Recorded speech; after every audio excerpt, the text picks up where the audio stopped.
வந்து சாரதா வீட்டுக்கு வந்து போறாரு. நம்ம காவேரி வீட்டுக்கு. அங்க போனோனே சாரதா அவர ரொம்ப மோசமா திட்டி, இந்த மாரி என் பொண்ணுக்கு டைவர்ஸ் குடுங்க. இதுக்கப்புறம் இங்கலாம் வராதீங்க. எங்கள தொல்ல பண்ணாதீங்க அப்டி சொல்லிட்டு செமையா திட்டி அனுப்பிச்சிடுறாங்க. அடுத்து வந்து இந்த விஷயத்த எல்லாத்தையுமே வந்து காவேரி கிட்ட கேட்குறாரு. ஏன் காவேரி என்கிட்ட மறைச்ச? வெண்ணிலா வந்து இந்த மாரி வந்து பண்ணியிருக்கா. உங்க வீட்லயும் வந்து பிரச்சனை பண்ணியிருக்கா. அதே மாரி உன்கிட்டயும் பிரச்சனை பண்ணியிருக்கான்னு எங்க வீட்லயும் பிரச்சனை பண்ணாளா? அப்டி சொல்லிட்டு யோசிக்கிறாங்க. ஆமா அப்டி சொல்லி இப்ப தான் அவங்க அம்மா சொன்னாங்க அப்டின்னோனே அதிர்ச்சி அடைறாங்க காவேரி. ஆமாங்க என்கிட்டயே வந்து அந்த மாரி தான் பேசிட்டு போனா அப்டின்னோனே, இங்க பாரு காவேரி இதுக்கப்புறமாவது ஒரு முடிவெடு. உங்க வீட்ல பாரு எப்படிலாம் தொல்ல பண்றாங்கன்னு.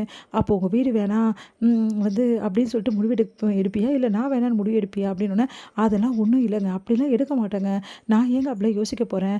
உங்களுக்கு நான் வந்து தான் சொன்னேன்ல, நீங்க எல்லா பிரச்சனைய முடிச்சுட்டு வாங்க. நான் உங்களுக்காக வெயிட் பண்ணுவேன் அப்படி சொல்லிட்டு சொல்றாங்க. அத கேட்டு விஜயும் நிம்மதி அடைகிறாரு. அடுத்து வந்து விஜய் என்ன பண்றாரு? வீட்டுக்கு வராரு. வீட்டுக்கு வந்தோனே, "என்ன என்ன தாத்தா பாட்டி அவன் வந்தானா?" அப்படின்னா, "வந்துட்டான்ப்பா" அப்படின்றாங்க. "கூப்பிடுங்க அஜய்" அப்படின்னா அஜய் வராரு. உடனே அஜயோட சட்டையை பிடிச்சு செமையா அடிக்க போறாரு விஜய். "என்ன நினச்சிட்டு இருக்க உன் மனசுல?" அப்படின்னு சொல்லிட்டு, அண்ணா அது வந்துண்ணே" அப்படின்னு சொல்லிட்டு செமையா அடிச்சு விட்டுறாரு. அப்படியே வந்து, "நிறுத்துறீங்களா? எதுக்காக என் புருஷனை அடிக்கிறீங்க?" அப்படின்ட்டாங்க. உடனே வந்து அவ சொல்ல சொல்ல பட்டு பட்டுன்னு அடிக்க, ராகினி நீ அமைதியா இரு ராகினி, அண்ணன் உன்ன அடிக்கிறாரு" அப்படின்னு சொல்றாரு. "ஏங்க உங்களுக்குலாம் அறிவில்ல? அவர் அடிக்கிறாரு கம்முன்னு இருக்கீங்க. நல்லா 2 சாத்து சத்தவனே நீ வாய மூடு ராகினி." "ஓ நீ என்ன அடிச்சிருவியாடா?" அப்படி சொல்லிட்டு மறுபடியும் 2 போடுறாரு. உடனே வந்து, "அண்ணன் சொல்லுங்கண்ணே எதுக்குண்ணே என்ன அடிக்கிறீங்கன்னு?" "எவ்வளோ தைரியமா இருந்தா என் வாழ்க்கையை வந்து சின்னாபின்னமாக்கிறதுக்கு உன் உன் பொண்டாட்டியும் உன் மாமனாரும் வந்து செய்வாங்க. அதை நீ வேடிக்கை பார்த்துட்டு இருப்ப. அவங்ககிட்ட சொல்ல மாட்டியா? என் அண்ணனோட வாழ்க்கையில் காவேரி தான் முக்கியம். அதனால அவங்க 2 பேரும் பிரிக்கிறதுக்கு எதுக்காக சதி பண்ணுறீங்கன்னு சொல்லிட்டு கேட்க மாட்டியா நீ? வாயை மூடிட்டு இருப்பியா?"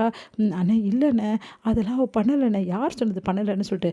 "அவள் தொடர்ந்து பண்ணிக்கிட்டே இருக்கா. இந்த வீட்டில் உட்காந்துட்டு எனக்கு எதிராக 1008 வந்து சதித்திட்டம் போட்டுட்ருக்கா. அதெல்லாம் நீ பார்த்துட்ருக்கியா?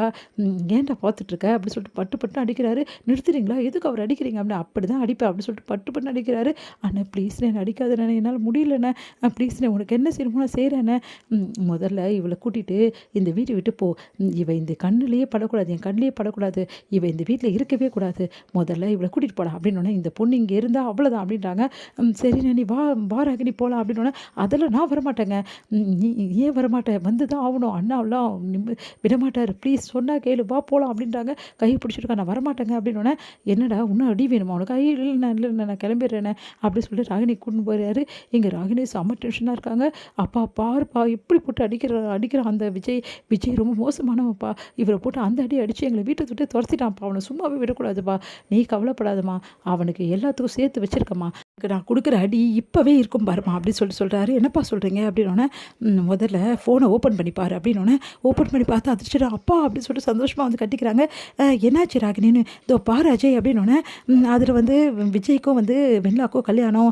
நாளைக்கு காலையில் எல்லாரும் வந்து வரணும் அப்படின்னு சொல்லிட்டு மீடியாவில் போட்டிருக்கு. அதை கேட்டு அதிர்ச்சி அடைகிறாங்க 2 பேரும் பார்த்து.